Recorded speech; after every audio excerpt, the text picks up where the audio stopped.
పీరన్న గారి సూచన మేరకు ఈరోజు ఇక్కడ రావడం జరిగింది. ఒక మంచి దృక్పథంతో గణపురపు సేవా ట్రస్ట్ను మరి ఓపెన్ చేయడం జరిగింది. గత సంవత్సరం కూడా ఇక్కడ కొంతమందికి నష్టం జరిగిన అప్పుడు సుభాష్ని అంజయ్య గారు స్పందించి గత సంవత్సరం కూడా ఇవ్వడం జరిగింది. మరి అదే సేవా దృక్పథంతో ఈరోజు ఇక్కడికి వచ్చి ఇవ్వాలని వారు పూనుకోవడం జరిగింది. మాధవ సేవ అంటూ ఎప్పుడు బడుగు బలహీన వర్గాల గురించి ఆలోచిస్తూ వాళ్ళకి ఏదో చేయాలి అని ఒక తపన. ఒక మనిషే ఇంకొక మనిషిని ఆదుకోగలడు. దేవుడు వచ్చి డైరెక్ట్గా ఎవరికి సాయం చేయడు. సాయం చేసే గుణం ప్రతి ఒక్క మనిషిలో ఉండాలి అనే ఒక స్వభావం కలిగిన ఒక గొప్ప వ్యక్తి మనకు గణపురపు అంజన్న గారు.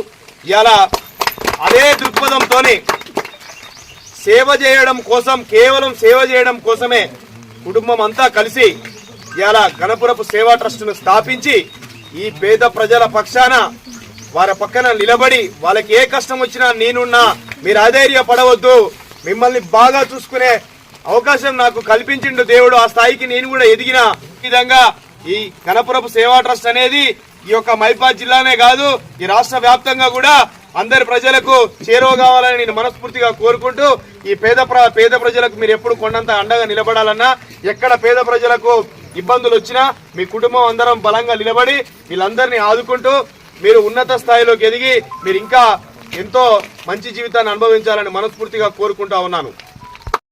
మాకు స్టూడెంట్గా ఉన్నప్పుడే తను పీడిఎస్ రాజకీయాలు చేసేవారు. అప్పుడే ఆ రాజకీయాలే ఇంతవరకు ఈ సేవ చేయాలని ఆలోచన తీసుకొచ్చాయి. అప్పుడే 30 years ఎబోనే గవర్నమెంట్ స్కూళ్ళలో చదివే పిల్లలకి గవర్నమెంట్ స్కూల్లో చదువుకునే విద్యార్థులకి అప్పుడు మేము ఇంకా ఫైనాన్షియల్గా ఎదగలేదు. మేము స్టార్టింగ్ పీరియడ్ అప్పుడు అయినప్పటికీ అప్పుడు కూడా విద్యార్థులకి ఎగ్జామ్ ఫీజులు, పుస్తకాలు, ఇంకా బస్ పాసులు ఇలా మా లబ్ధి పొందిన వాళ్ళు ఇవాళ చాలా స్టేజ్ల్లో ఉన్నారు. ఇంకా మమ్మల్ని మర్చిపోరు. అప్పుడే అలా సేవ చేశాము. ఆ ఆలోచన ఇంకా చెయ్యాలి ఏదో తపన ఉండేది, కానీ కొంచెం టైం పట్టింది. మా పిల్లలు ఎడ్యుకేషను ఇవన్నీ టైం పట్టింది. అయినా సరే మనకున్న దానిలో మనం చేయాలి అన్న ఆలోచనతో ఈ సేవా ట్రస్ట్ స్టార్ట్ చేసాము. ఇప్పుడు అందరూ కొంచెం వెల్ సెటిల్డ్ అయ్యారు పిల్లలు. వాళ్ళ సహకారంతో ఈ ట్రస్ట్ స్టార్ట్ చేశాము. పడగానే మేము ఒక 4 క్వింటాల రైస్ 120 చెత్తలు రావిరాలుగా మొత్తం పాడైపోయింది. ఆడికి వెళ్తున్నాం మా బాబు చిన్నబాబు ఫోన్ చేసి, నాన్న నేను కూడా సహాయం చేస్తా అని చెప్పాను.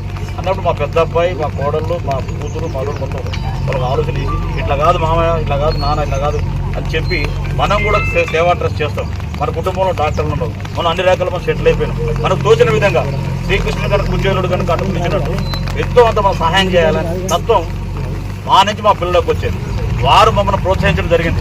భవిష్యత్తులో కూడా దేవుడు కనుక సహాయం చేస్తే రేపు రాబోయే రోజులు కూడా ఈ సంస్థ గణపురపు సేవా ట్రస్ట్ సంస్థ రాజకీయాల కంటే కూడా సేవే కరెక్ట్. ఎందుకంటే రాజకీయాలు కుళ్ళు కుతంత్రాలు ఒకరినొకరు తొక్కే విధానం, ఒకరినొకరు అంచే విధానం. సేవా ట్రస్ట్ చేయడం వల్ల మన మనసు నిర్మలంగా ఉంటుంది, ప్రశాంతంగా ఉంటుంది, సంతోషంగా హ్యాపీగా ఉంటుంది. మనకు రోగాలు కూడా తక్కువ. వాస్తవం కూడా మా సుభాష్ గారు చెప్పినట్టు ఎవరైనా దాతలు కనుక ఈ సేవా ట్రస్ట్ ద్వారా మీరు అందించదలుచుకుంటే మీ పేరునే ప్రత్యేకంగా మీరు వచ్చేటువంటి కాలనీల ద్వారా వస్తే మేము సపోర్ట్ చేస్తాం. మీ సహకారం తీసుకొని మీ చేతులు మేము పంపిణీ చేయడం జరుగుతుంది.